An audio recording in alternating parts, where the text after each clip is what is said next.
और तो sir liver causes of jaundice. Urine का Very good. कौन से रोग से करती है?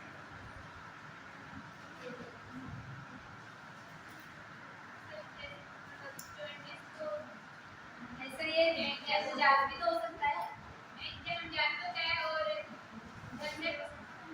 वो हाँ, न्यू जात हो जाता है लेकिन जन्म जात नहीं। उसको न्यूनेटल जॉइंटिस कहते हैं, जन्म जात नहीं कहते।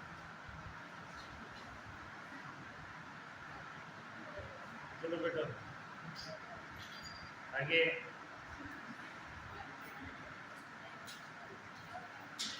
पीलिया क्या होता है?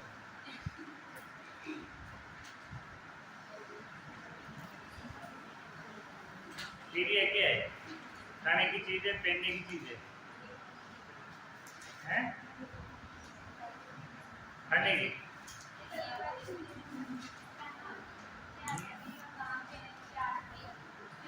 इसको इस कम्युनिकेबल डिजीज को कौन से ग्रुप में जोड़ा गया है, यानी बीमारियों का कौन सा ग्रुप है जिसको ये करता है? जैसे एसटीडी को अलग ग्रुप होता है, एसटीआई का अलग ग्रुप होता है, मच्छर जनित का अलग ग्रुप होता है, इसको कौन से ग्रुप में रखा गया है?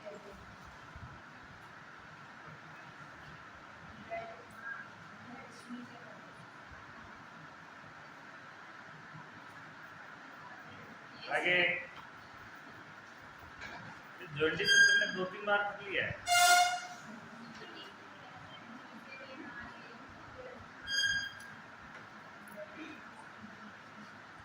पीलिया के लक्षण बताओ।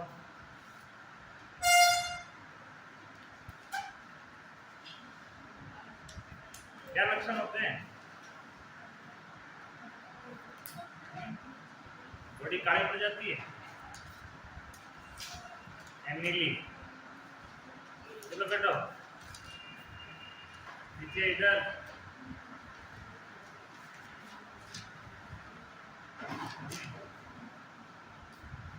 ये जॉइंटिस से क्या होता है? किसे कहेंगे जॉइंटिस?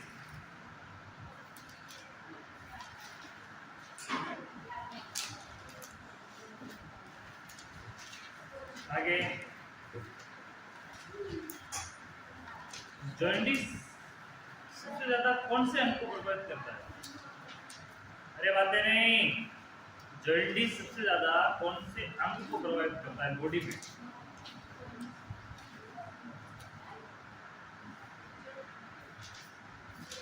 आगे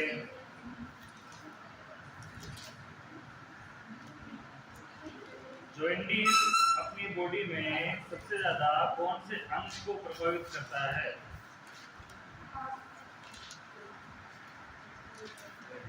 आगे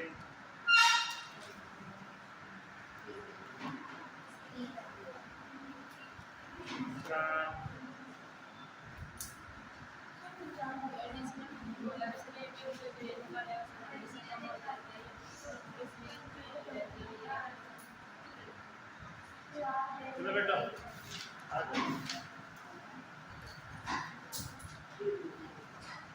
कौन से अंग को प्रभावित,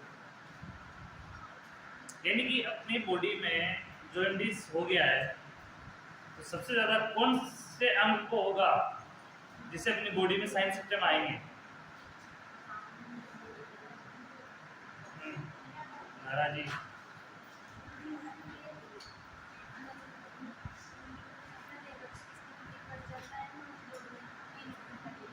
क्या जोर से बोलो, क्या बोल रहे हो? तो पड़ जाती है पीली। चलो बेटा आइए कृष्णा, ये घुटने दर्द कर रहे हैं? क्या हुआ? सर पेट में दर्द है। ये देखो कि अपने जॉइंटिस होता है, कौन से अंग को प्रभावित करता है, यानी कौन से अंग को अधिक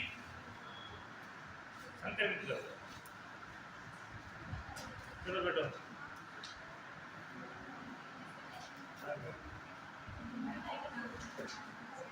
क्या बताना है इक्विटी से का नॉर्मल लेवल 0.3 से 1.2 mg पर डेसिलीटर होता है और यह ब्लड के अंदर मिलकर लेवल बढ़ने के कारण होता है और ये सबसे ज्यादा लीवर को प्रभावित करता है। इसको प्रभावित करता है लीवर को। लीवर डिजीज है बेटो, कौन सी डिजीज है?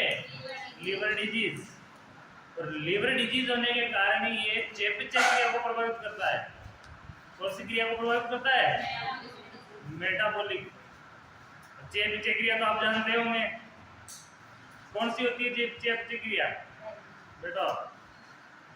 चयापचय क्रिया में क्या प्रोसीजर होता है, क्या प्रक्रिया होती है? चयापचय में जैसे कि भोजन आता है और ग्लूकोज ग्लाइकोजन में कन्वर्ट होता है, फिर वापस से वो ग्लाइकोजन ब्लड को ग्लूकोज की आवश्यकता होती है, ग्लाइकोजन आता है, इंसुलिन मिलकर ग्लाइकोजन को ग्लूकोज में कन्वर्ट करता है, ब्लड को देता है।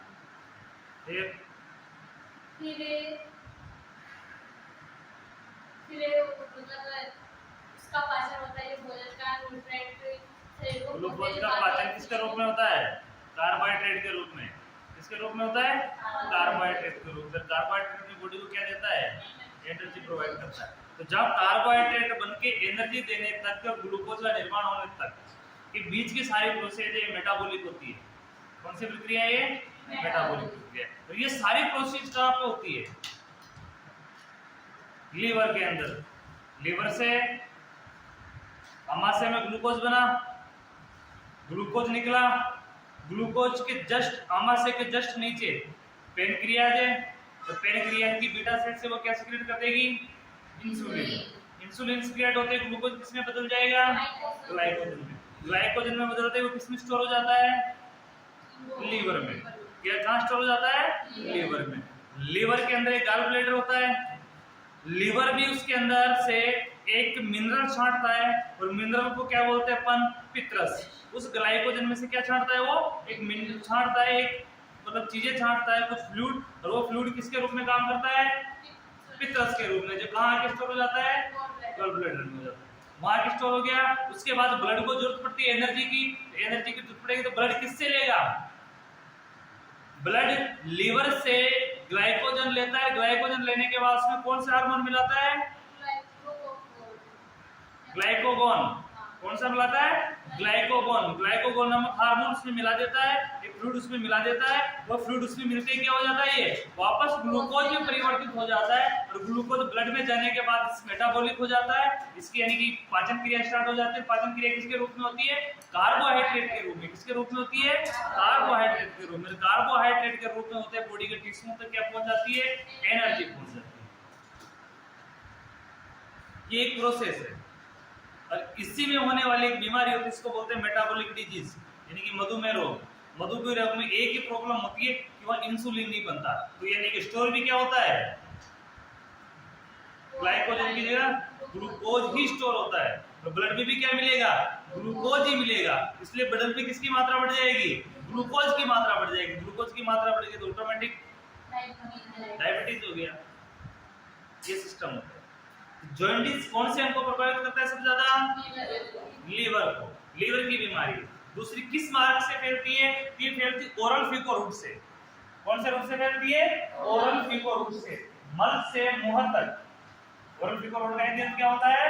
मल से मुंह तक। ओरल फीको रूट से। और कौन से ग्रुप में इसको काउंट किया गया? तो जल जनित रोग में इसको काउंट किया गया। कौन से में किया गया है? जल जनित रोग, यानी कि दूषित जल के कारण होने वाली बीमारी है। अब जब जल के अंदर भोजन भी आ जाता है, फल फ्रूट जो दूषित चीज खाने पीने से होने वाली बीमारी है। दूसरी कंडीशन कि होने वाली बीमारी तो है, लेकिन दूषित कैसे होगा? इसका गुण बिलिरुबिन, संकर, एक तो नॉर्मल बिलिरुबिन होता है, एक तो नॉर्मल पीलिया होता है, एक डिजीज वाला पीलिया होता है। एक तो नॉर्मल पीलिया होता है, एक डिजीज वाला पीलिया होता है। डिजीज वाला पीलिया, पीलिया कोई बीमारी नहीं है। पीलिया कोई भी बीमारी नहीं है। जैसे फीवर है वैसे ही क्या है, पीलिया है। जैसे फीवर पढ़ते हैं वैसे तो किसको पढ़ेंगे, जो एक सिम्टम है। ये किसका सिम्टम है? अब एक विशेष तौर पे ध्यान रखना, टाइफाइड। टाइफाइड कौन सी बीमारी है? आंत्र ज्वर, आंतों की बीमारी। कौन सी बीमारी है? आंतों। आंत्र ज्वर है तो कुछ भी खाना खाएंगे आंतों में पचना बंद हो जाएगा। पचना बंद हो गया तो सबसे ज्यादा कौन प्रभावित होगा? लीवर। क्योंकि खाना ही नहीं पचेगा, लीवर में ग्लूकोज नहीं बनेगा। अब ग्लूकोज ग्लाइकोजन में चेंज नहीं होगा तो लीवर क्या रहेगा? खाली। अब लीवर खाली रहेगा तो लीवर के अंदर किसकी मात्रा बढ़ जाएगी? बिलिरुबिन की मात्रा। किसकी मात्रा बढ़ जाएगी? बिलिरुबिन की मात्रा। जब बिलिरुबिन की मात्रा अधिक बढ़ गई तो जब ब्लड आएगा लीवर के पास ब्लड आएगा तो ब्लड में किसकी मात्रा अधिक हो जाएगी? बिलिरुबिन की। वही बिलिरुबिन ब्लड के साथ कहां जाएगा? स्प्लीन में। स्प्लीन में जाएगा तो स्प्लीन क्या होगा? उससे प्रभावित होगा। स्प्लीन में क्या जाएगा? सूजन। क्या जाएगा? सूजन। इसलिए बोलते हैं कि टाइफाइड के अंदर स्प्लीन बढ़ जाता है।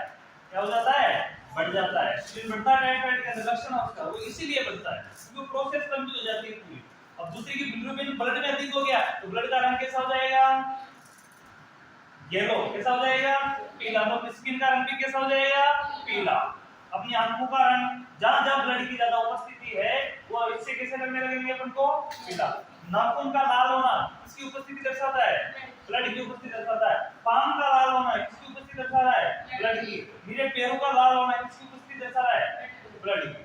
आंखों का व्हाइट होना बिल्कुल किसकी उपस्थिति है? आंख के अंदर कोई ऐसा कण नहीं है लेकिन इसके अंदर ऐसी स्थिति आ गई तो आंखें भी क्या हो जाएगी? पीली। आंख का व्हाइट वाला हिस्सा ही क्या लग जाएगा? पीला। क्योंकि बिलिरुबिन के कारण उसमें भी प्रॉब्लम होगी। अब कभी अपने हथेली को दबा के देखना, जहां दबाओगे वो हिस्सा व्हाइट हो जाएगा, व्हाइट छोड़ने के बाद वापस लाल हो जाता है। यही कंडीशन पीलिया में देखोगे, नाखून को दबाओ, नाखून बिल्कुल व्हाइट हो जाता है, वापस छोड़ते ही क्या हो जाएगा? रेड हो जाएगा। लेकिन पीलिया का सिस्टम ये है इसको दबा के छोड़ना, वापस ये लाल तो होगा लेकिन समय लेकर, और ये हल्का सा अपने को पीला नजर आएगा। दबाएंगे इसको कैसा नजर आएगा? ये पीला। दबाने के बाद हल्का सा पीला रंग नजर आएगा। उसको छोड़ेंगे तब ये धीरे धीरे पीला होगा और पीला होते होते यानी कि पूरा डार्क लाल नहीं होगा, हल्का लाल होगा। तो ये लक्षण है पीलिया। दूसरा, यूरिन में बिलिरुबिन जाएगा, यूरिन भी कैसा दिखेगा? येलो, पीले। यूरिन भी किसी कलर का होगा? पीले कलर का। तो जॉन्डिस के लक्षण है। Jaundice in pregnancy. प्रेगनेंसी में जॉन्डिस का क्या कारण है, कैसा होता है, उसकी सबसे पहले लो डेफिनेशन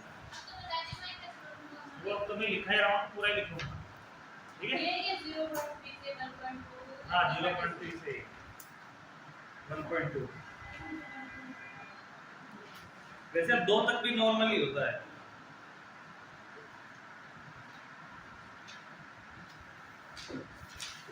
एनिमल का सबसे पहले इसमें डेफिनेशन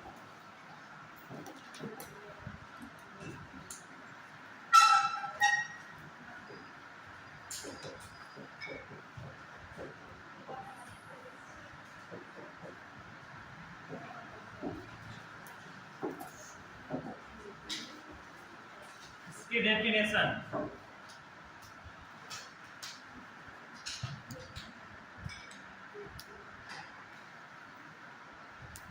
सीरम बिलिरुबिन जब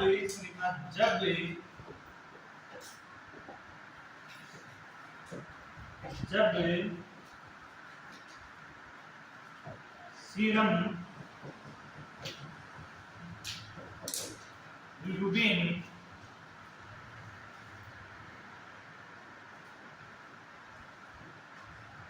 की सांद्रता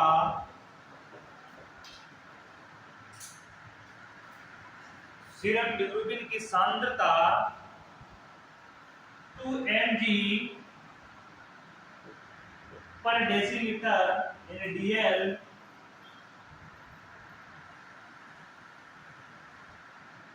से अधिक हो जाती है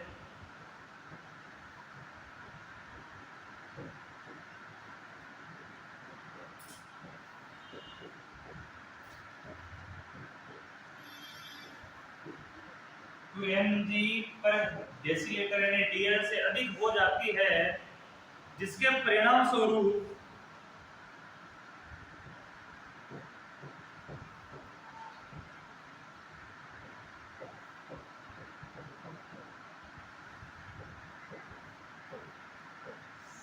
इसके परिणाम स्वरूप त्वचा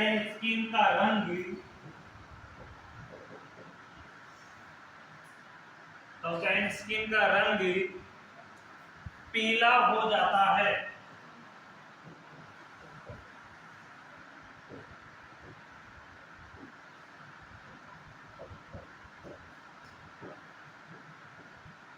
स्किन का रंग पीला हो जाता है। तो ये स्थिति, तो यह कंडीशन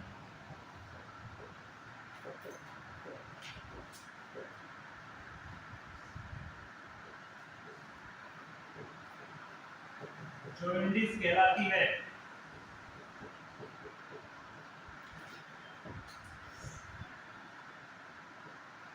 तो ये कंडीशन जॉन्डिस कहलाती है।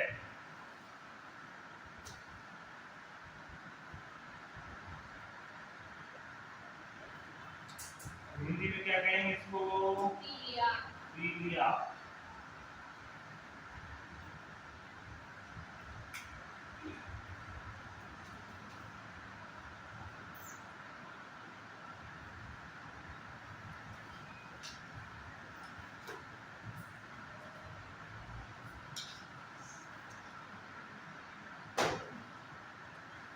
इसमें लिखना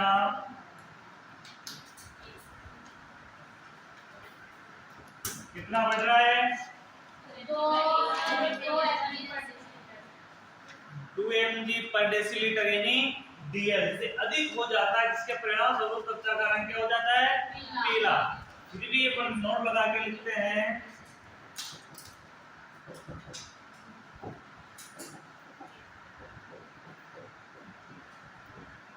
नॉर्मल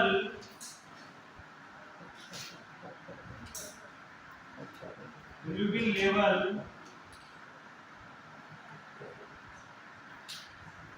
एडल्ट में 0.1 mg से 1.2 mg पर DL होता है।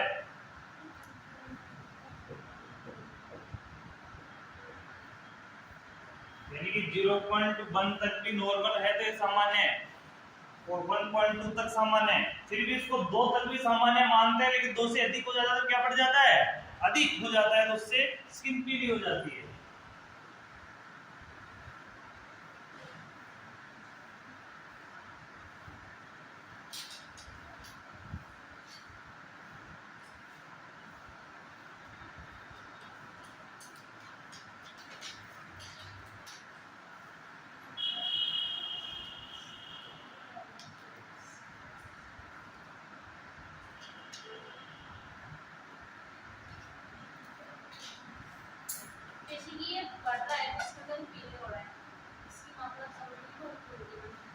कम तो 0.1 तो पहले ही है, क्या कम होगी इसमें?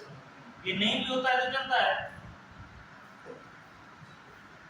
भाई। 0.1 है, 0.1 का मतलब क्या है? ना बढ़ने। अगर 1 नहीं भी हो तो भी बॉडी को इससे फर्क नहीं पड़ता है, लेकिन बढ़ जाए तो फर्क पड़ता है। बढ़ जाए तो फर्क पड़ता है, क्योंकि ये बॉडी को पीला कर देता है पूरी को। वैसे इसकी मतलब माइक्रो मात्रा चाहिए बॉडी को, यानी कि बॉडी में होता ही उपस्थित रहता है। बिलिरुबिन ऐसा नहीं कि बॉडी में प्रेजेंट ही नहीं होता है, प्रेजेंट ही होता है, लेकिन क्या ना करने की कंडीशन में। अरे एक की 100 लीटर का कोई पात्र हो, समझना, 100 लीटर का कोई पात्र हो जिसमें अपन ने पानी भर रखा है रंगहीन। कौन सा पानी भर रखा है? रंगहीन। उसके अंदर अपन एक बूंद पीली चीज की मिला दे तो उस पानी को फर्क पड़ेगा? कुछ नहीं पड़ेगा। एक बूंद से कोई फर्क नहीं पड़ने वाला। लेकिन अपन माने उसका 2% मिला दें, क्या मिला दें? उसका 2% मिला दें। 2% का मतलब क्या होगा?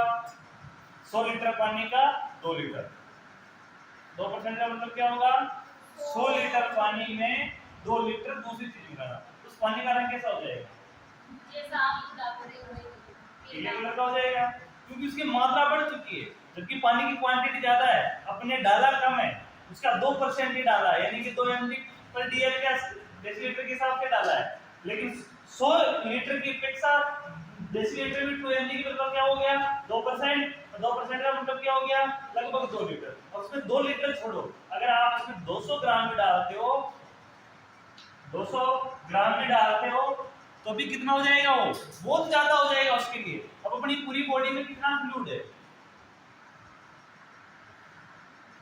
अगर 60 किलो की अपनी बॉडी है तो लगभग 36 किलो फ्लूइड है ना। 60 किलो की बॉडी में लगभग 36 किलो किसका वजन है, फ्लूइड का वजन। इसमें ब्लड भी आ गया, इसमें क्या नाम है अपने सेलुलर फ्लूइड भी आ गया, इंटरनल भी आ गया, एक्सटर्नल सेलुलर भी आ गया, इसके अलावा सारी चीजें आ गई, पानी पी वो भी आ गई। तो लगभग अपना 36 किलो फ्लूइड है 60 किलो की बॉडी में।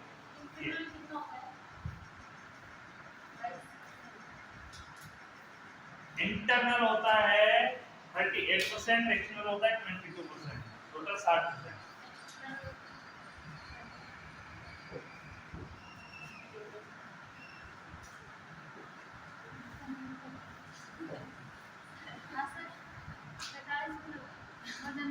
मतलब जिनका टोटल किलो 35 किलो है तो उनका 36 तो फ्लूइड ही है, मतलब उसका अंदर जो फ्लूइड सीधा सीधा देख लो ना, 60% कम कर लो ना, फुल बॉडी का 60% कम कर लो, ऑटोमेटिक आंसर आ जाएगा। आगे देखना इसमें कारण, हेडिंग लगाओ कारण।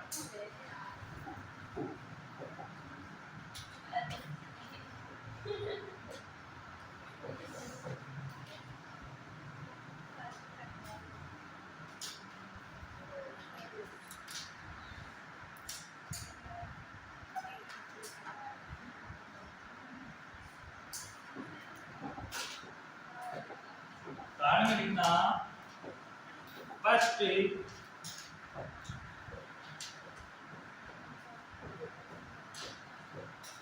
प्रेगनेंसी प्रेरित नहीं, हाइपरटेंशन, प्रेगनेंसी प्रेरित हाइपरटेंशन या प्री इक्लेम्सिया।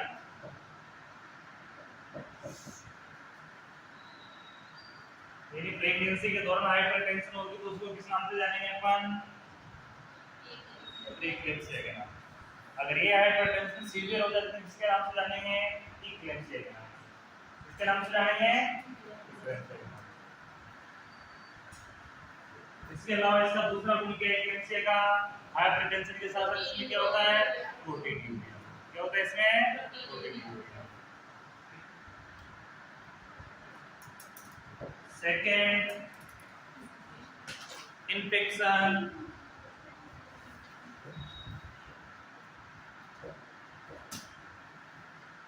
सेकेंड में इन्फेक्शन, थर्ड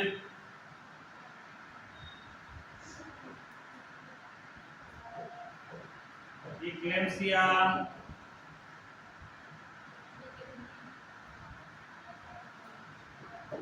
फोर्थ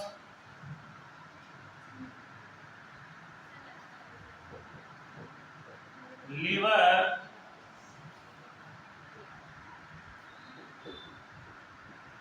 सिरोसिस,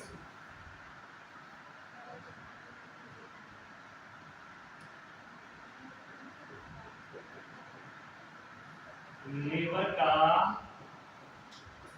कठोर होना। सिरोसिस में क्या होता है, लीवर कठोर हो जाता है।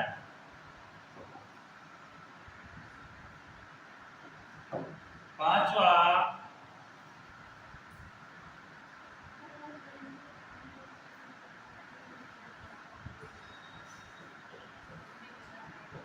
कुछ ड्रग्स है जैसे टीबी,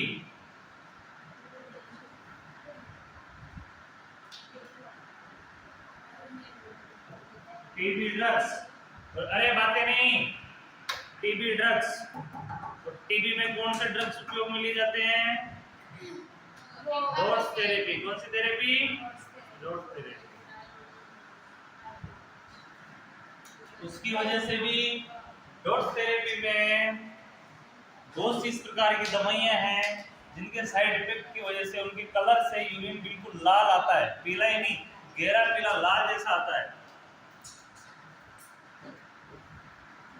टीबी वाले पेशेंट के जी टीबी वाले पेशेंट के टीबी वाले पेशेंट के जब ड्रग्स थेरेपी उसको देते हैं तो ड्रग्स थेरेपी में दवाइयों के कारण तो यूरिन कैसा आता है, पीला आता है, बॉडी कैसी बनने लग जाती है, पीली बनने लग जाती है दवाइयों के कारण।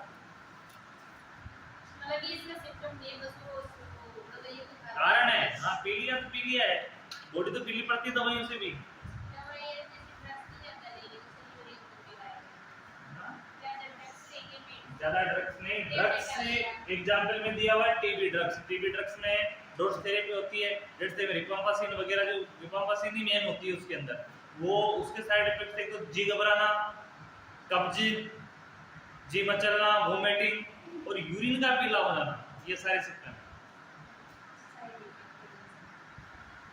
आगे देखना, मदपान, alcoholism,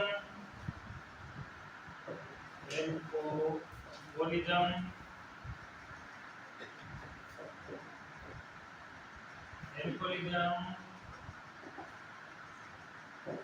7,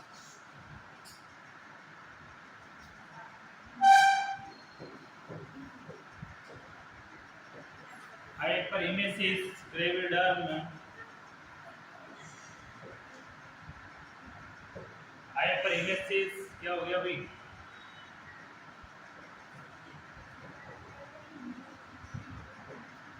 ग्रेविडम, हाइपरइमेसिस ग्रेविडम।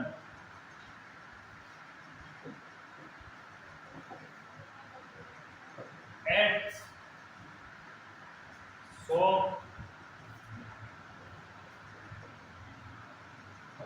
9 viral hepatitis,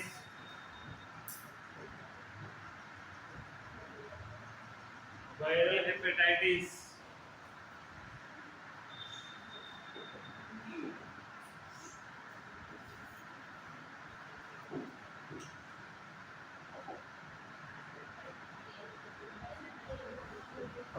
viral hepatitis,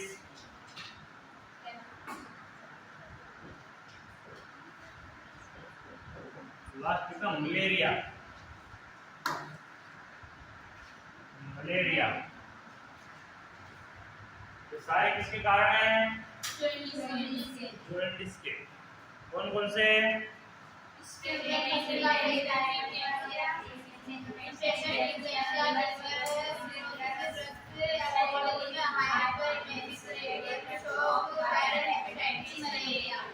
इधर वालों के मुंह नहीं है क्या हैं, आप तो कुछ तो बोलो,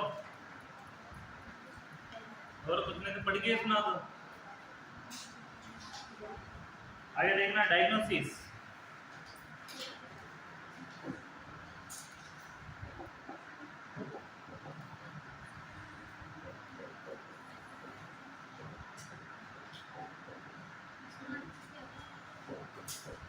डायग्नोसिस लड़की सीधे देखो बोले तो मेरे को डेट नहीं आता ये एक स्कूल नंबर है अब की बार आप पीछे देखे नहीं, मैं आंसर कर दूंगा। हां मैंने देखा बोतल ले नहीं वो तो सोच लिया आपको जरूरत, इधर पीछे देखना ही नहीं। सर मौसम लागू कर दे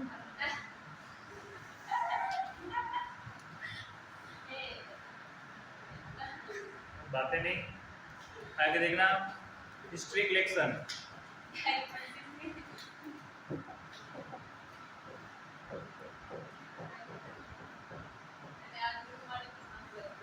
history collection,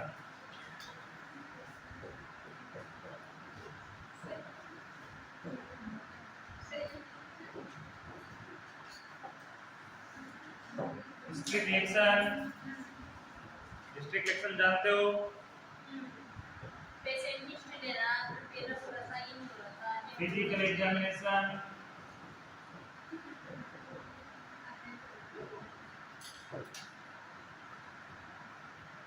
physical examination, MRI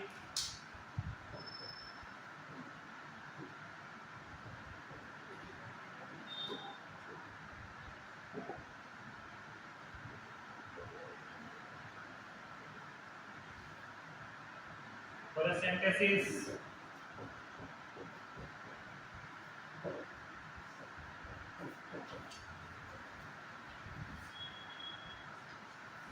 photosynthesis,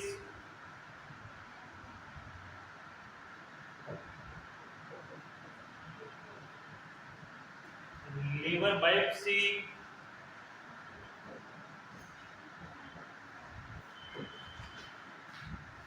liver biopsy,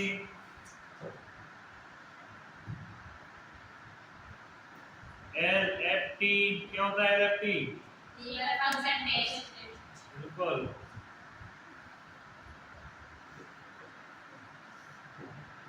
serum uric level,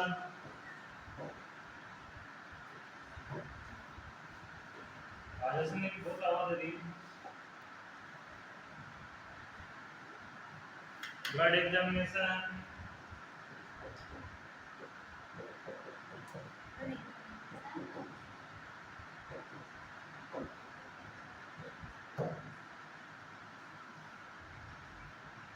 x ray,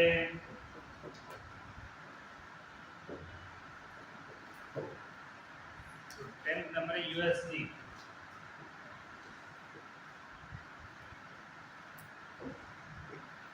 photosynthesis का क्या मतलब है?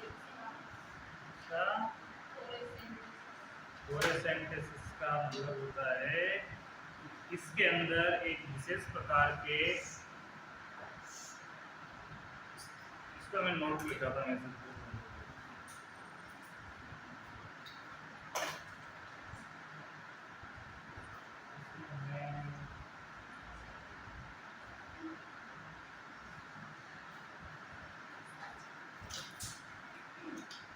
ये एक प्रोसीजर है, इसको लिखने को नोट लिखो।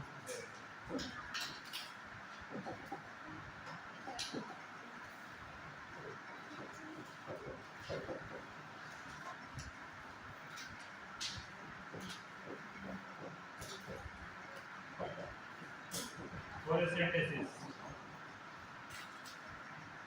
यह एक प्रक्रिया है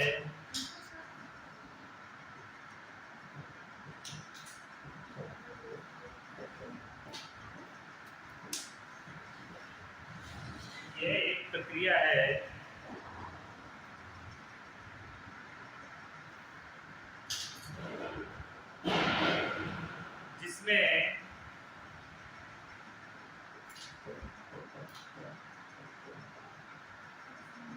लंग्स एवं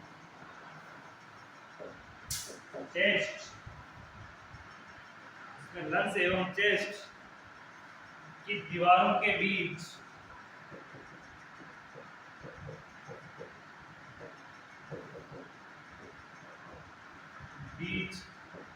जमा अतिरिक्त तरल पदार्थ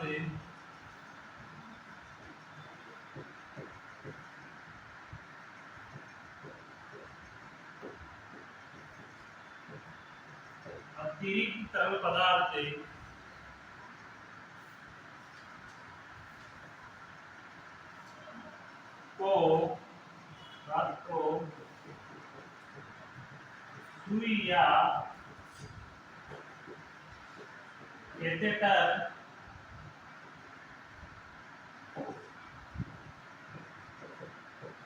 की सहायता से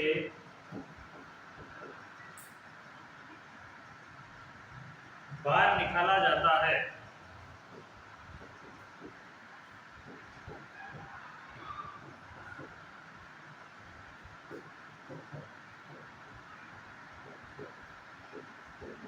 इस प्रक्रिया को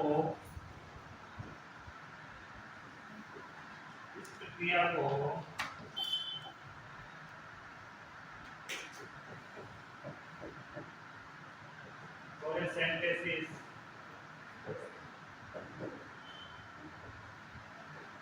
कहते हैं।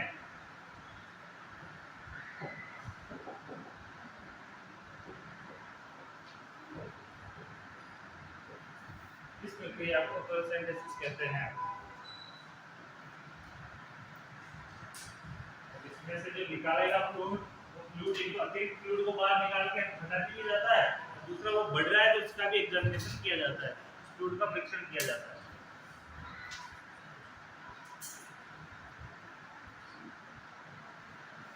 हेडिंग लगाओ कॉम्प्लिकेशन। ये एक प्रक्रिया है जिसमें लंग्स एवं चेस्ट की दीवारों के बीच जमा अतिरिक्त तरल पदार्थ को सुई या कैथेटर की सहायता से बाहर निकाला जाता है। इस प्रक्रिया को क्या कहते हैं? फ्लोरेसेंटेसिस कहते हैं। ठीक है, आगे का कॉम्प्लिकेशन।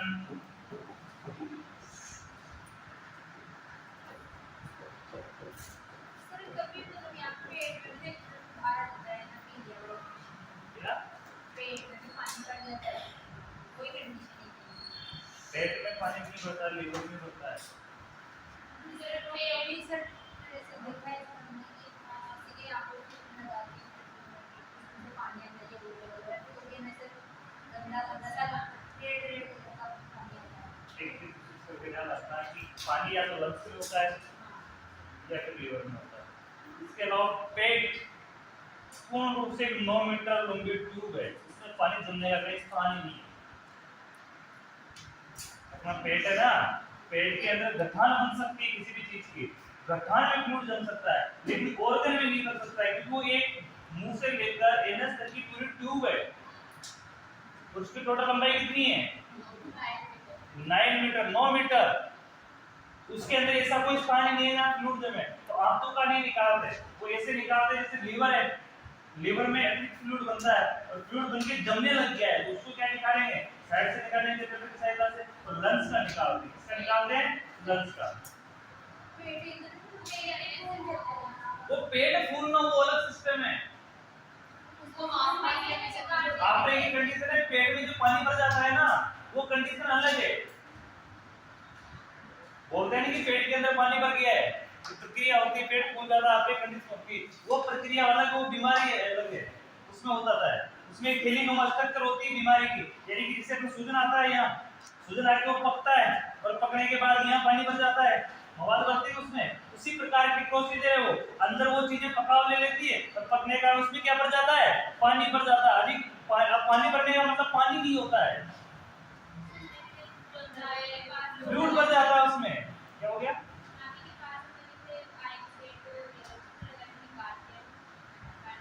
हाँ, मैं बोल रहा हूँ कि जैसे अपनी स्किन है, जैसे अपने को कहीं चोट लग जाती है, जैसे यहाँ चोट लग गई, यहाँ चोट लग गई, जैसे हाथ में चोट लग गई, तो क्या है कि अंदर गठान बन जाएगी उसमें, टिश्यू के बीच में। अब जो मर्द टिश्यू जिसके बीच में गठान बन जाती है, उस गठान में जैसे अपन कहीं फुंसी या गोंडा वगैरह होता है तो उसमें मवाद नहीं भरती, क्या उस प्रकार से उसके अंदर पानी भर जाता है।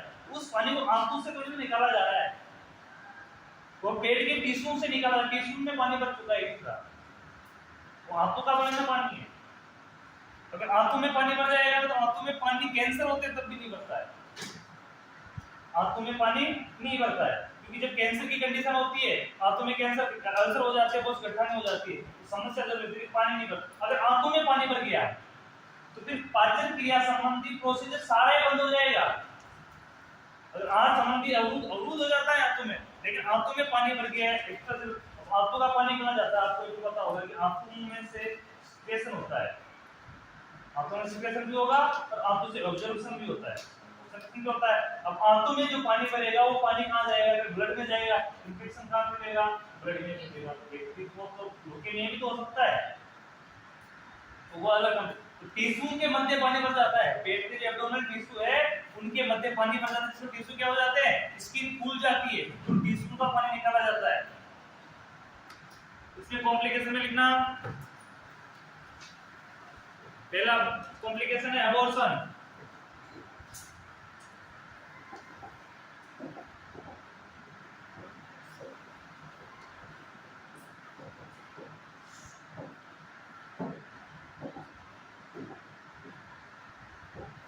Abortion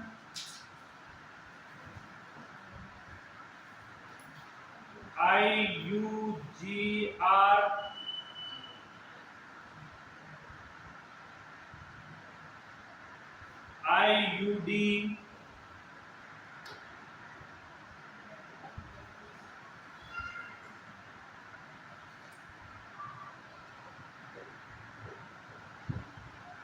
prematurity,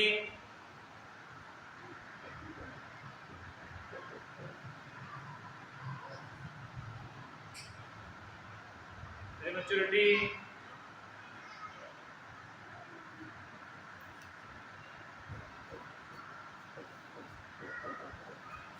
congenital malformation,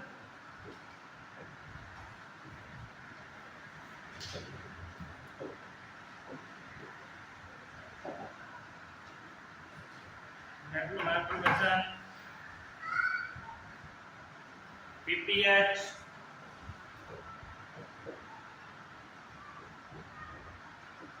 coma,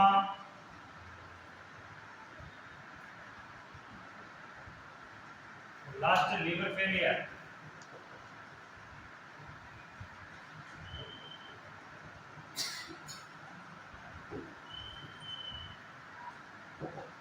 liver failure, क्या मतलब है इसका? congenital malformation का मतलब था जन्मजात विकृतियां।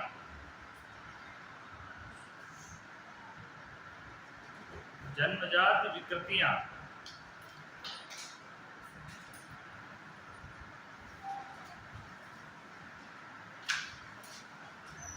अभी आपको 5 मिनट का ब्रेक है, उसके बाद फिर तुम्हें क्लास लगेगी वापस।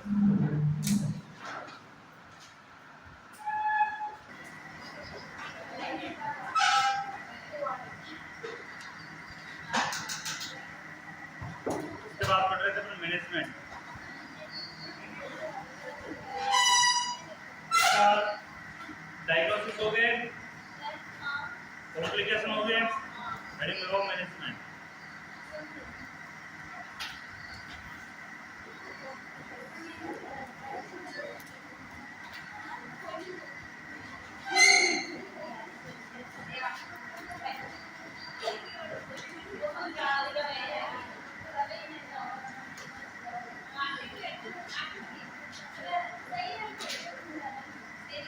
जॉइंटिस का मैनेजमेंट,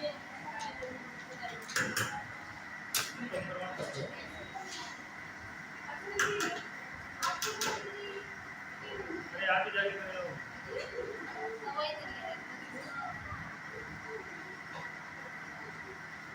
जॉइंटिस का मैनेजमेंट, इसमें लिखना जॉइंटिस स्वयं एक रोग नहीं है। जॉइंटिस का मैनेजमेंट नहीं पढ़ना,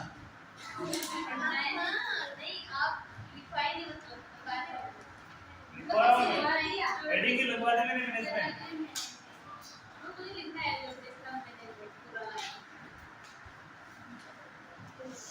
इसमें लिखना जॉइंटिस स्वयं एक रोग नहीं है।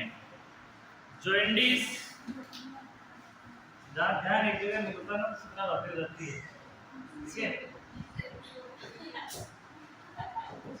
जॉइंटिस स्वयं एक रोग नहीं है,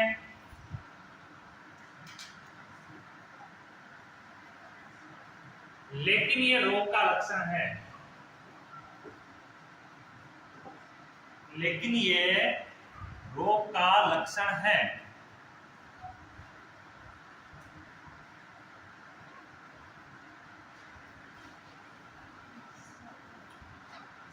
लेकिन इसके उत्तरदायित्व या लेकिन इसके उत्तरदायी केस या कारण, उत्तरदायी कारण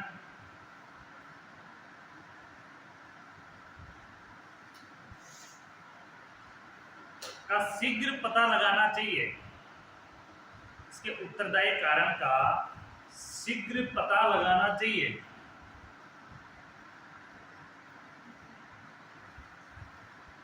एवं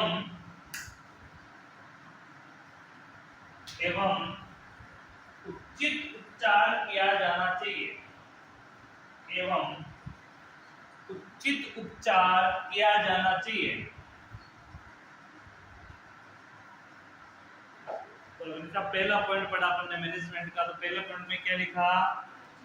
जॉइंटिस एक स्वयं कोई बीमारी नहीं है, लेकिन लक्षण है, एक बीमारी का क्या है ये लक्षण है।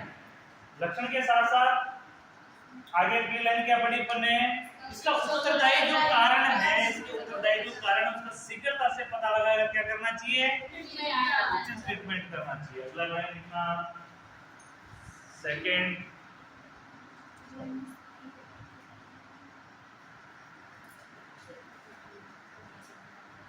पेशेंट में जॉइंटिस के कारण, पेशेंट में जॉइंटिस के कारण वीकनेस, पेशेंट में जॉइंटिस के कारण वीकनेस आती है,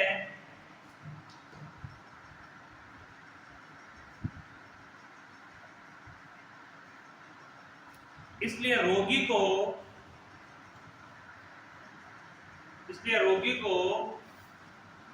पूर्ण बेड रेस्ट,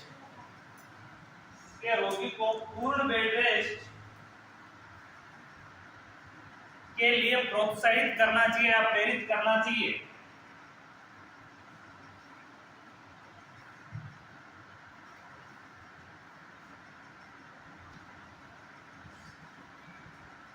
यदि आवश्यकता हो तो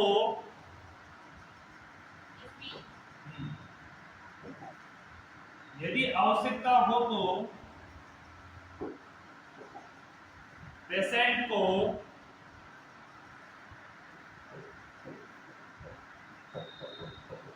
हॉस्पिटलाइजेशन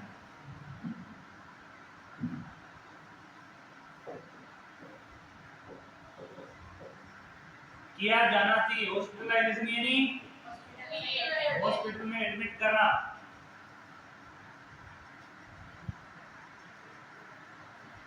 थर्ड,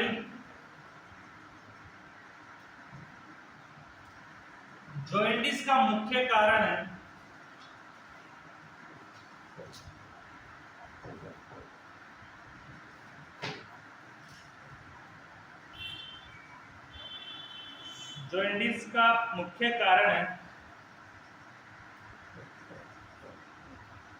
हेपेटाइटिस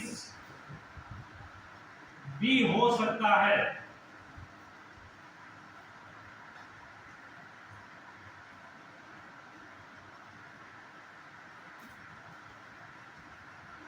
जो एक कम्युनिकेबल डिजीज है,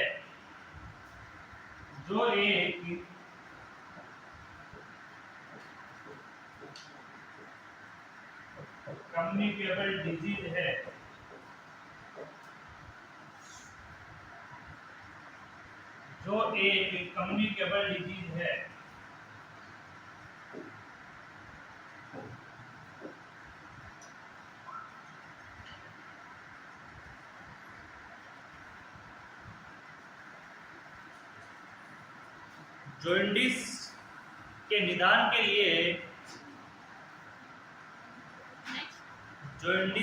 निदान के लिए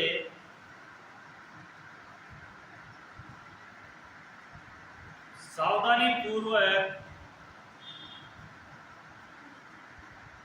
ब्लड सैंपल या ब्लड स्पेसिमेन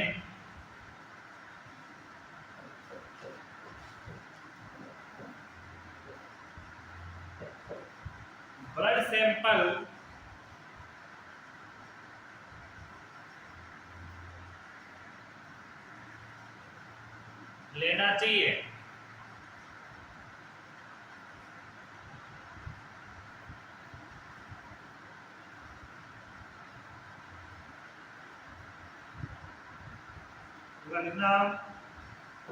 रोगी के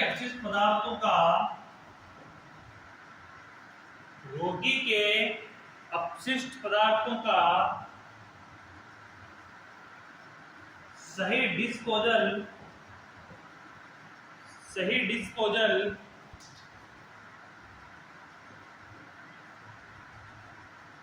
करना चाहिए।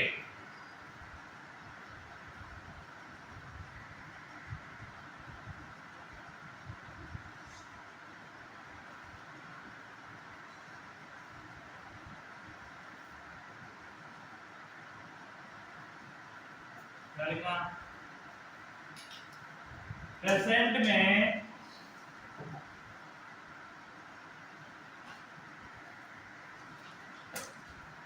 माल न्यूट्रिशन की रोकथाम के लिए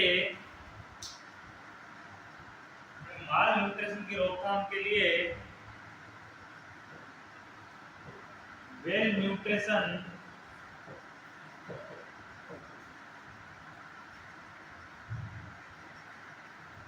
डाइट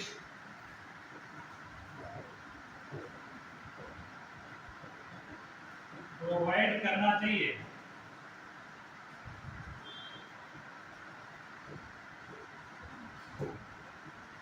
वेल न्यूट्रिशन डाइट यानी अच्छा पोषण, न्यूट्रिशन से भरपूर पोषण। वेल का मतलब क्या होता है? वेल भरपूर। का मतलब एक वेल का मतलब कुआं भी होता है। वेल का मतलब कुआं भी होता है। कुएं का मतलब ये नहीं कि कुआं ही है, यानी कि भूमि के अंदर गहरा गड्ढा, उसका मतलब भी क्या होता है? वेल ही होता है। वेल क्या है? भरपूर है। इसी प्रकार भरपूर यानी कि न्यूट्रिशन, भरपूर न्यूट्रिशन डाइट, यानी कि ऐसे जो डाइट के सभी जो न्यूट्रिएंट है, मिनरल है, वो क्या होने चाहिए? भरपूर डाइट प्रोवाइड करनी चाहिए, जिससे क्या खत्म हो सके? माल न्यूट्रिशन की रोकथाम हो सके।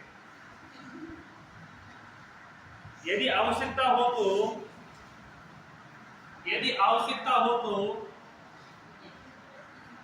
आईवी फ्लूइड, यदि आवश्यकता हो तो आईवी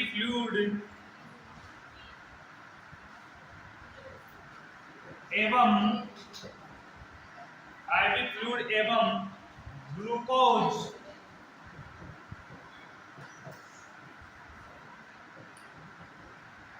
प्रोवाइड करना चाहिए।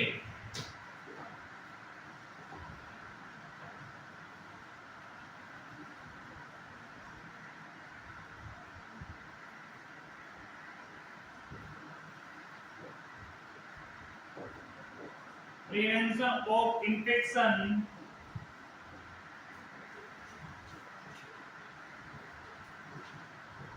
के लिए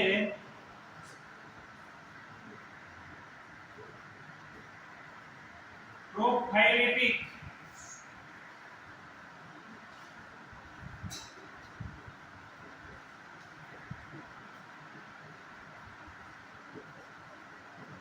एंटीबायोटिक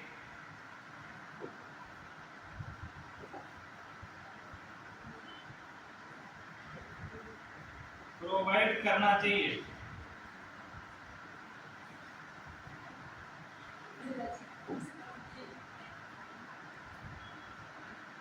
प्रोफाइलेटिक एंटीबायोटिक प्रोवाइड करना चाहिए।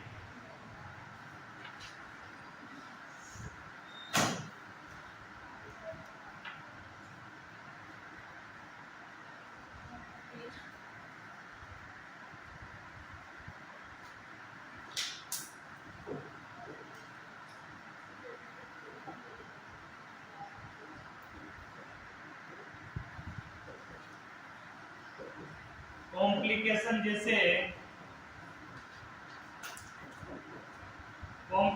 जैसे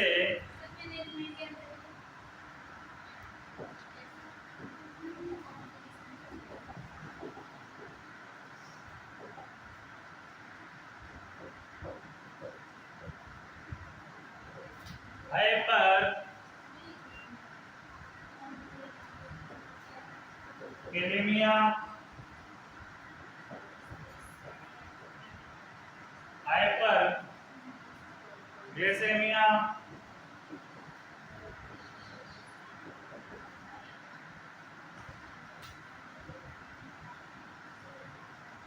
की रोकथाम के लिए हाइपरक्लेमिया, हाइपरग्लाइसेमिया की रोकथाम के लिए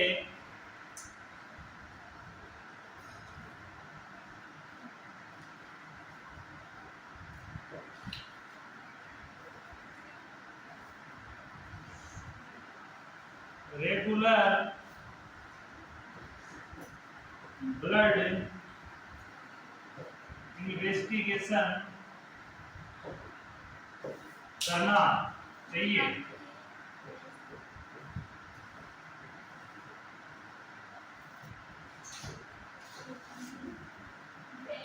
रेगुलर ब्लड इन्वेस्टिगेशन करना चाहिए।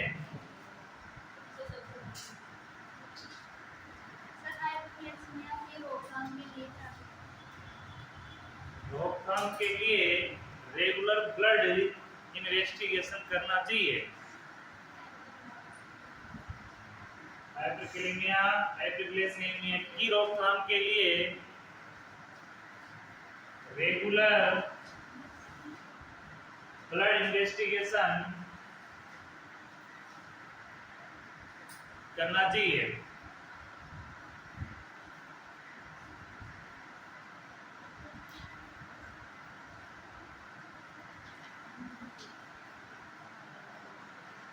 आवश्यकता होने पर ब्लड ट्रांसफ्यूजन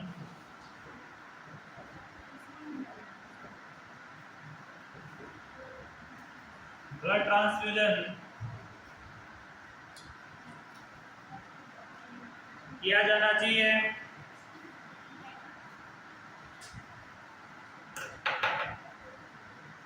आवश्यकता होने पर ब्लड ट्रांसफ्यूजन किया जाना चाहिए।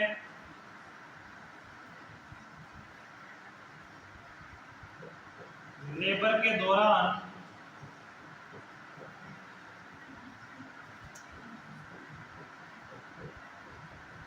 विशिष्ट केयर प्रोवाइड करनी चाहिए।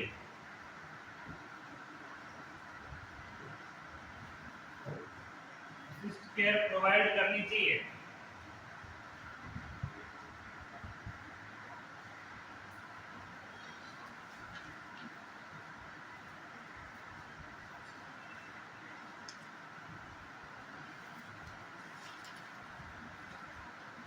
अब लगभग इस चैप्टर का लास्ट टॉपिक स्टार्ट होने जा रहा है।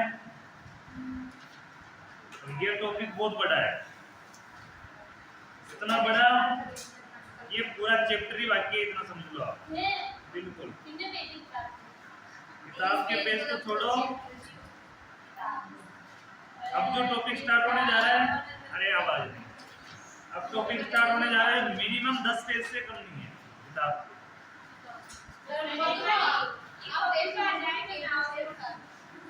मैं किस चीज की टेंशन लूं, है ना? ये अरे आवाज नहीं, ये सबसे इम्पोर्टेंट टॉपिक है, क्योंकि इसके अंदर संपूर्ण वो कम्युनिकेबल डिजीज और अनकम्युनिकेबल डिजीज पढ़ी जाएगी जो प्रेगनेंसी को सबसे अधिक प्रभावित करती है। इसमें एसटीडी भी आएगा, एसटीआई भी आएगा, यूटीआई भी आएगा, इसके अलावा कम्युनिकेबल डिजीज भी आएंगे, ब्लड के विकार भी आएंगे। क्या हो गया? मेन चीज कब आएगी तो बात करो फालतू वो चीजें यहाँ पे है।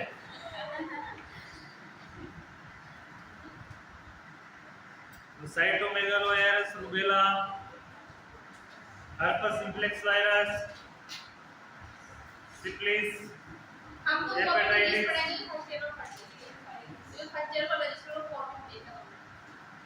डायबिटीज मेलाइटस, जो उसमें पढ़ ली वो छोड़ देंगे। नहीं पढ़ना है। एसटीडी, एसटीआई, पढ़ना भी दोबारा पढ़ना है। ये बस ये एड्स,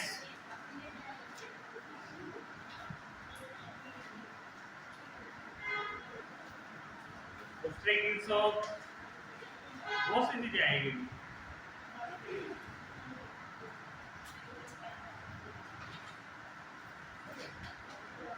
ये रेट्रो वर्जन तो पढ़ लिया होगा, नहीं पढ़ा गया? क्या?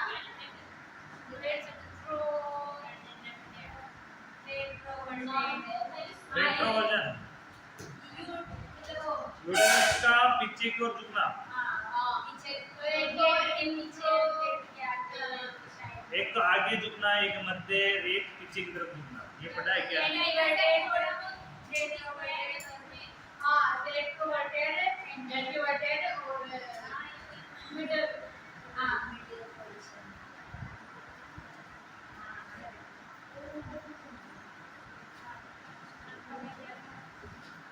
Descent of the uterus of genital problem,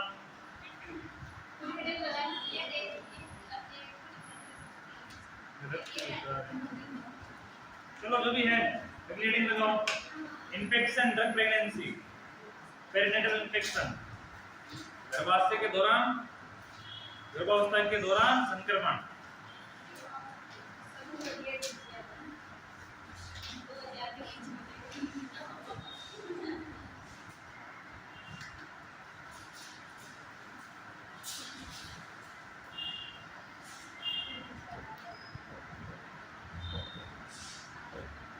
Infection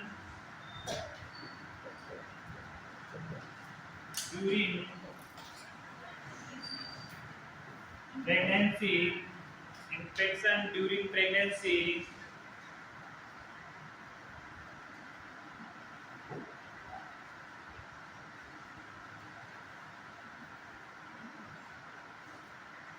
या पेरिनेटल इन्फेक्शन,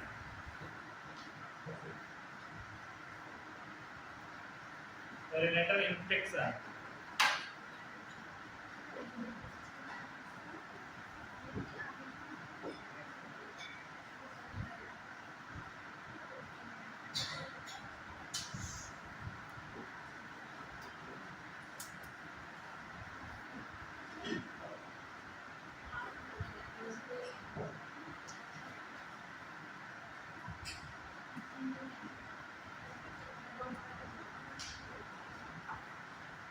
इसका लिखना, इसका इंट्रोडक्शन, इंट्रोडक्शन,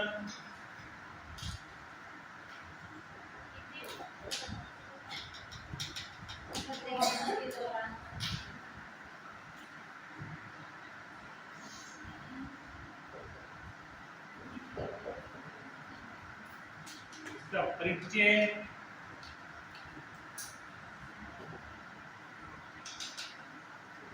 प्रेगनेंसी के दौरान,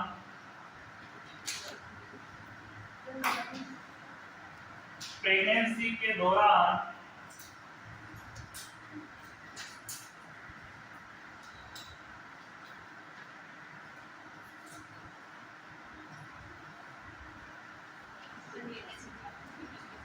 प्रेगनेंसी के दौरान होने वाले इन्फेक्शन, प्रेगनेंसी के दौरान होने वाले इन्फेक्शन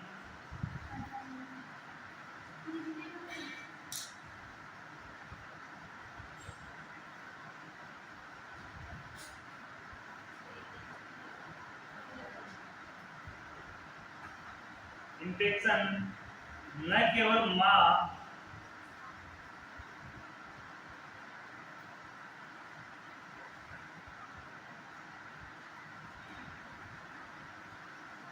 न केवल माँ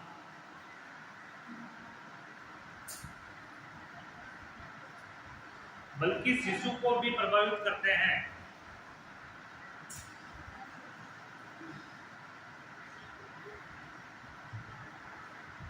शिशु को भी प्रभावित करते हैं।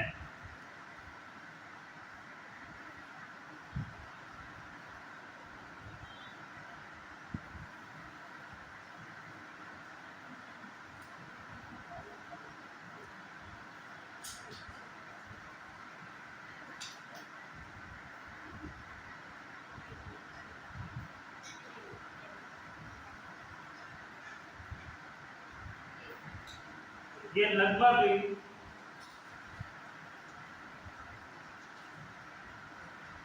2 से 3% केस में, ये लगभग 2 से 3% केस में पेरिनेटल इन्फेक्शन, 2 से 3% केस में पेरिनेटल इन्फेक्शन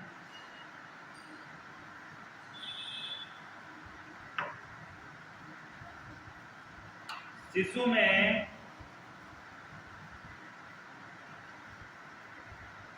बर्थ डिफेक्ट या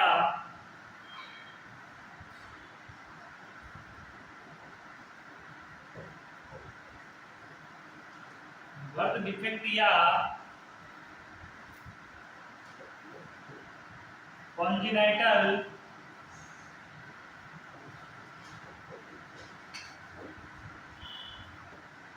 anomalies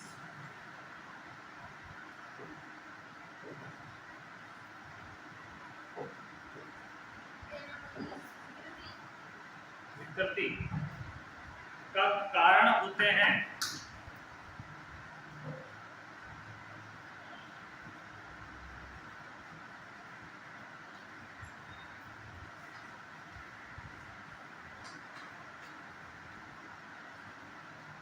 अतः कुछ केस में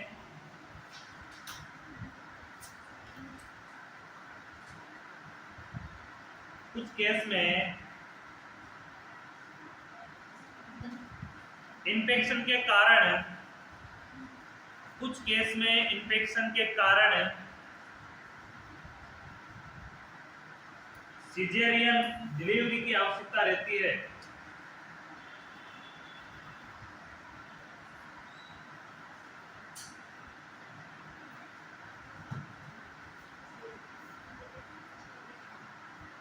सिजेरियन डिलीवरी की आवश्यकता रहती है।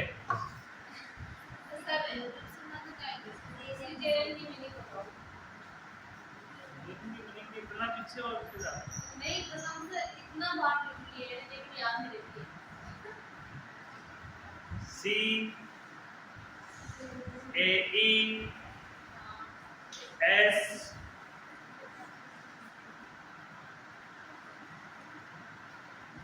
Double S A R E N caesarean. एक एस भी लिख सकते हैं, एक एस में सिजेरियन नहीं आता, कई मीनिंग में एक एस ही होता है।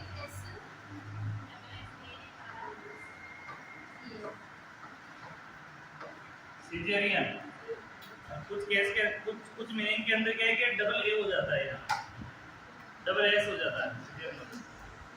सिजेरियन डिलीवरी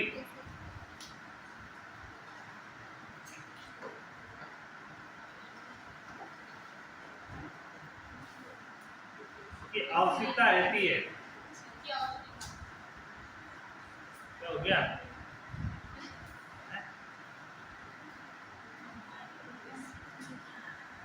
सिजेरियन डिलीवरी की आवश्यकता रहती है। अब देखना प्रमुख की नीचे लिखना प्रमुख की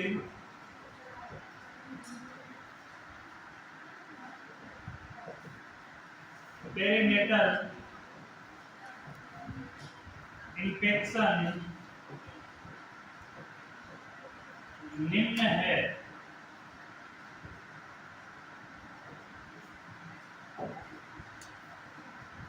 एग्जाम्पल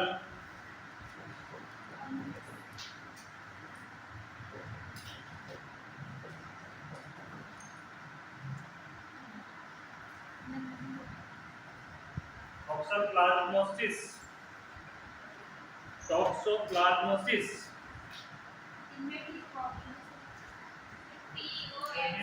नहीं आएगा,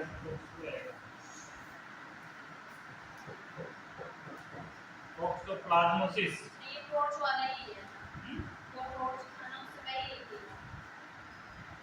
मतलब रोड एक इन्फेक्शन खाना उसमें टीका मतलब ये है। है। टॉक्सोप्लाज्मोसिस को लिखो, इसका अलग है बीमारी।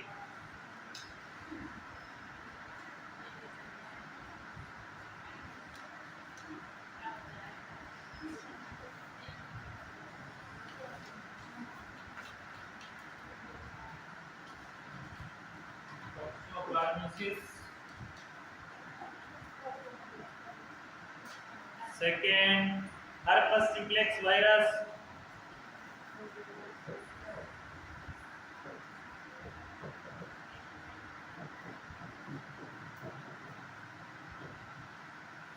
HSV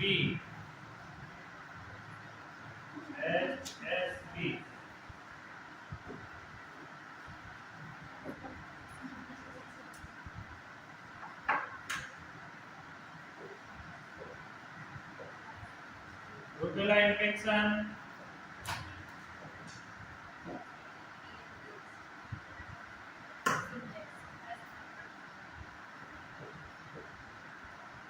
syphilis,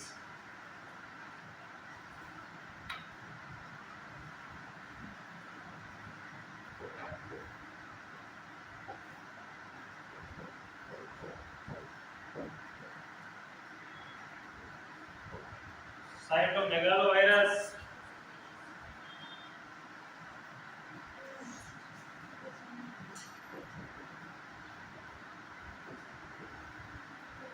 cytomegalovirus,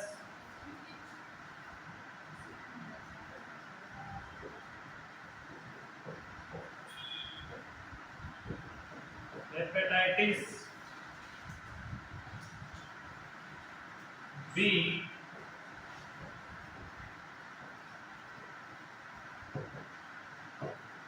infection. Hepatitis B DNA virus है, आरएनए वायरस है?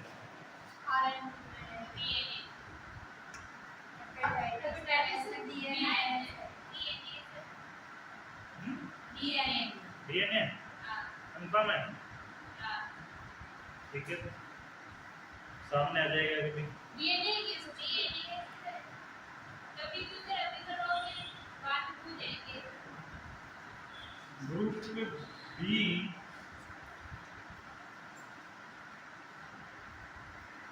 Group B beta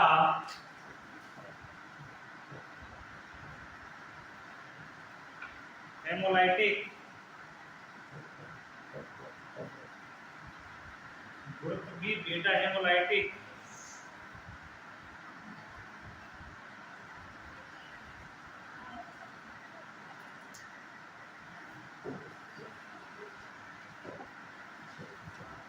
Streptococcus,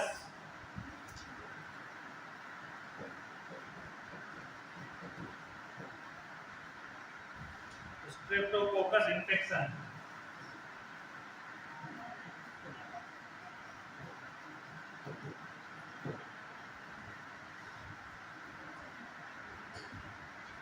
GBBS,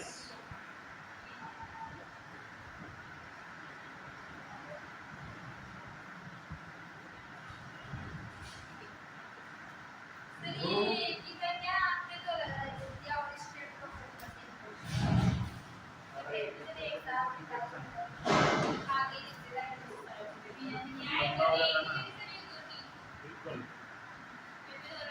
कई बार कौन लिख दिया तो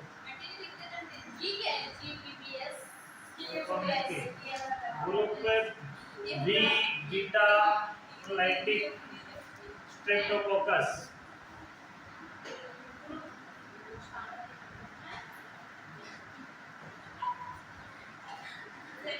आपको पता है कि मैंने सब में एरो लगाया, इसमें एरो नहीं लगाया तो उसका ही लिखा होगा नीचे।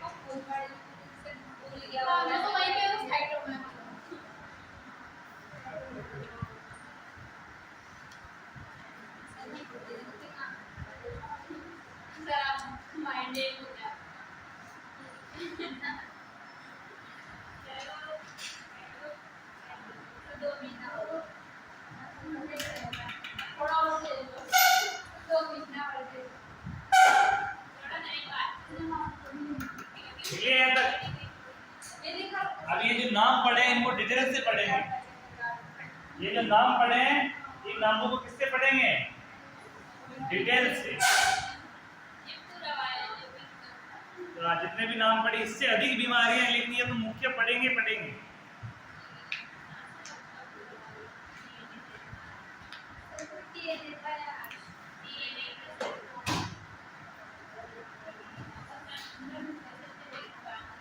हेडिंग लगाओ टॉक्सोप्लाज्मोसिस।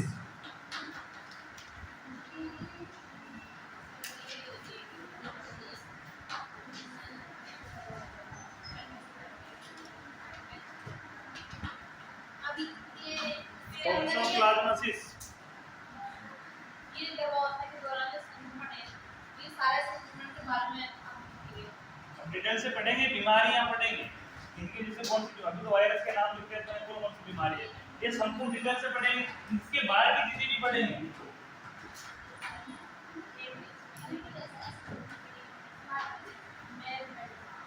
टोटल हेपेटाइटिस कितने प्रकार के होते हैं? और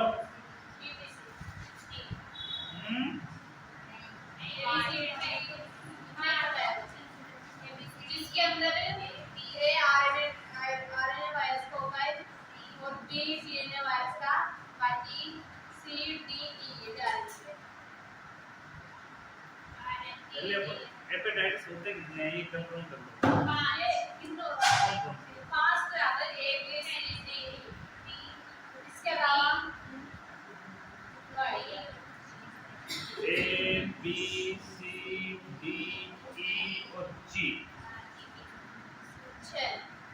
ये तो हेपेटाइटिस है, इसमें ओनली ये एक डीएनए वायरस है, और सारे कौन से वायरस है? आरएनए वायरस है। ये इसकी पहचान है, इसलिए ज्यादा खतरनाक डीएनए। अधिकतर जो संक्रमण होगा लीवर में, और सारे हेपेटाइटिस लीवर डिजीज है। ये किसको प्रभावित करते हैं? लीवर को। जितने भी ये लीवर को प्रभावित करेंगे, लेकिन सबसे ज्यादा कौन सा होता है? Hepatitis B. इसलिए हेपेटाइटिस बी का वैक्सीन भी लगाया जाता है। ठीक है।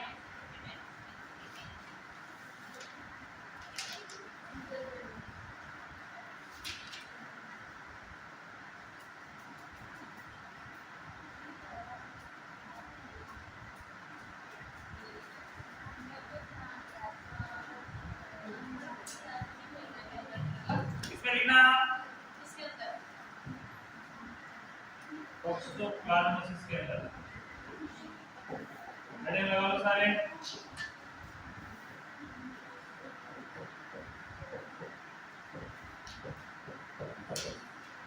टॉक्सोप्लाज्मोसिस लगाओ डेफिनेशन।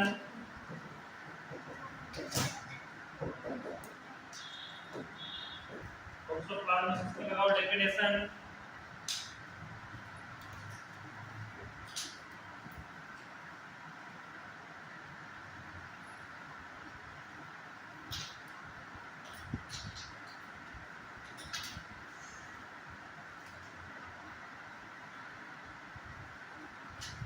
ये एक संक्रामक बीमारी है। ये एक संक्रामक बीमारी है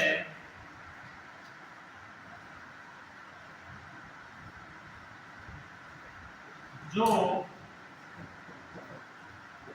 एक संक्रामक बीमारी है जो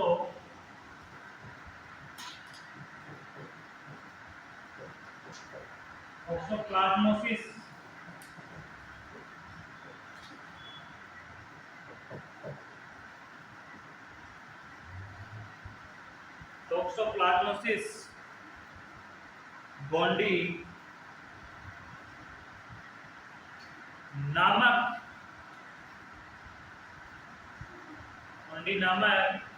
एक कोशिकीय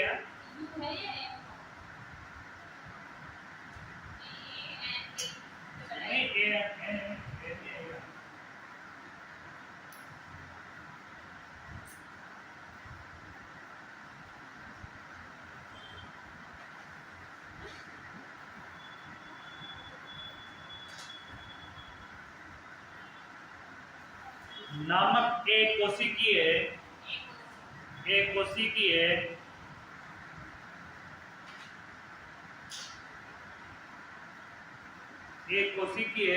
परजीवी के कारण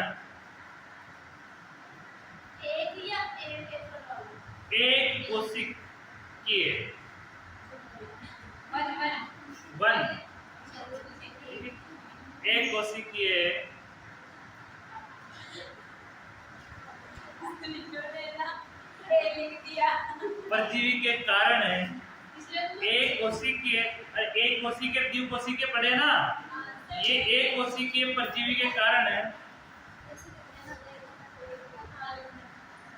फैलने वाली बीमारी है। एक कोशिकीय परजीवी के कारण फैलने वाली बीमारी है जिसे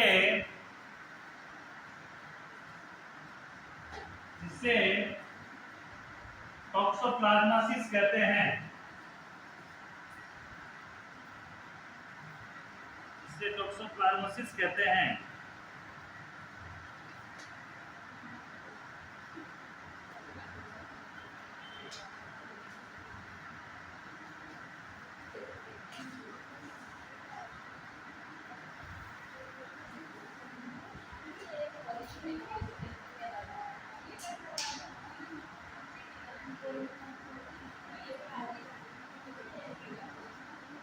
एक और डेफिनेशन लिखना है इसकी।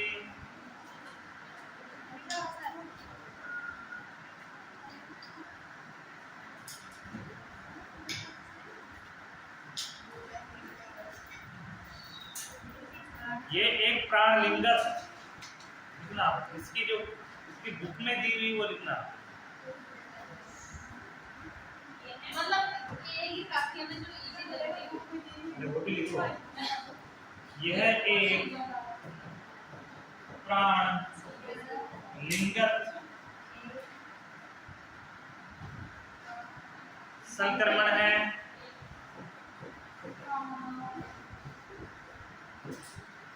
ये एक प्राणलिंगक संक्रमण है।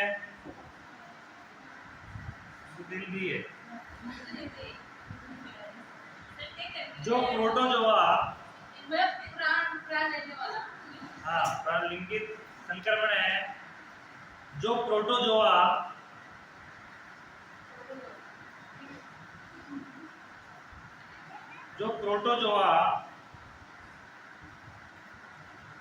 टोक्सोप्लाज्मोसिस या टोक्सोप्लाज्मा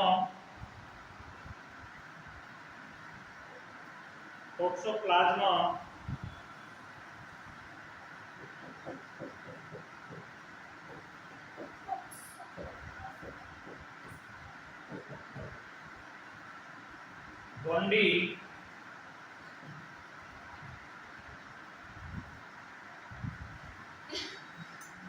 के कारण फैलता है।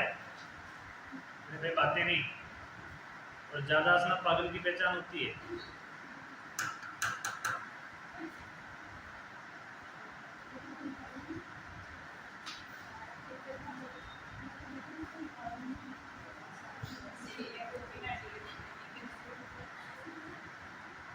इसके परिणाम स्वरूप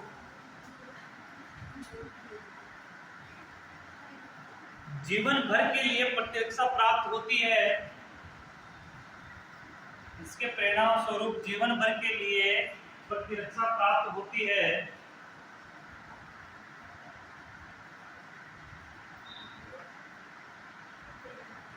लेकिन प्रतिरक्षा दमन के साथ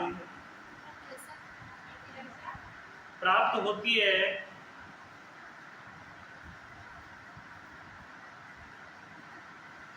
लेकिन प्रतिरक्षा दमन के साथ ये फिर से सक्रिय हो सकता है।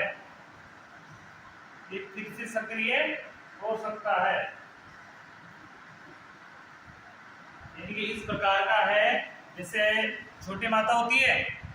छोटी माता एक बार होने के बाद क्या करती है? वो जीवन भर की प्रतिरक्षा देती है। लेकिन कई बार क्या होता है कि छोटी माता की प्रतिरक्षा किसी कारणवश नष्ट हो जाती है। वापस से वो हो सकती है, कुछ कारणों में हो सकती है।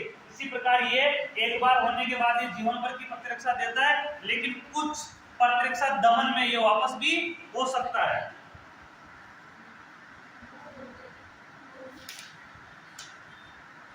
एपिडेमियोलॉजी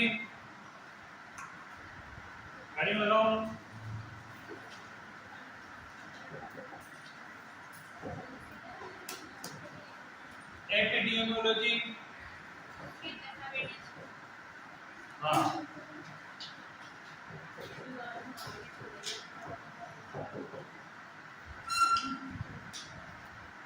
एपिडेमियोलॉजी यानी इसका अर्थ क्या होता है?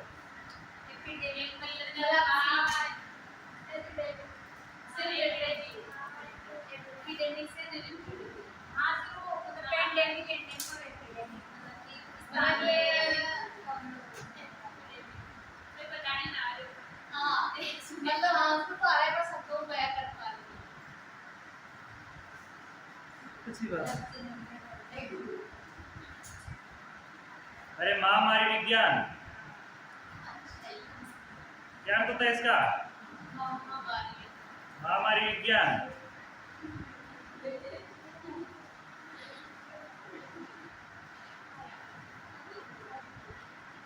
ये विश्व में पाए जाने वाले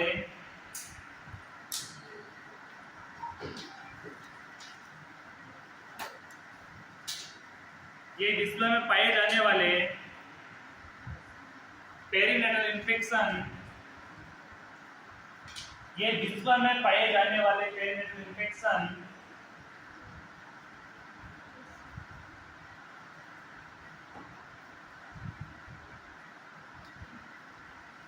में से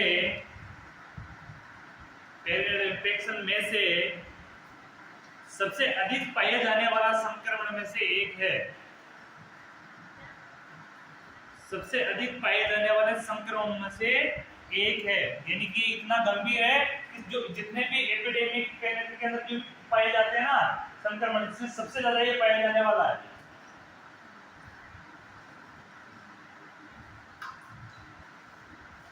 इसका ट्रांसमिशन इसका ट्रांसमिशन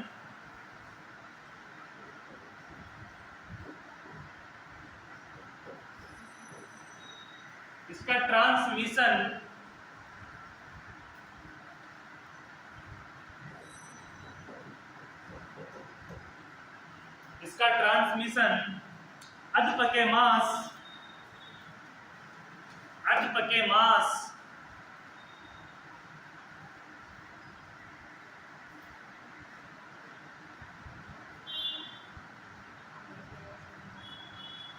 या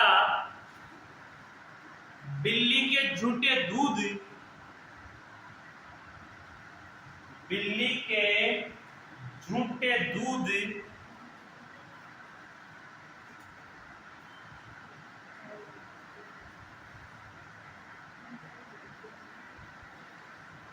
के सेवन से होता है। बिल्ली के झूठे दूध के सेवन से होता है।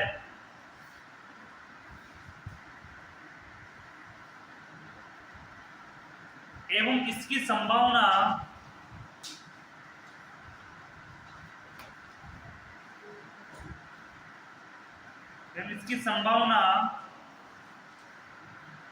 फर्स्ट ट्राइमेस्टर में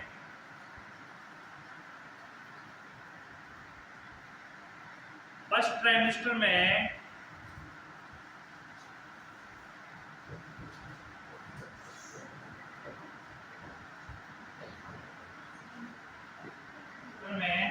15%,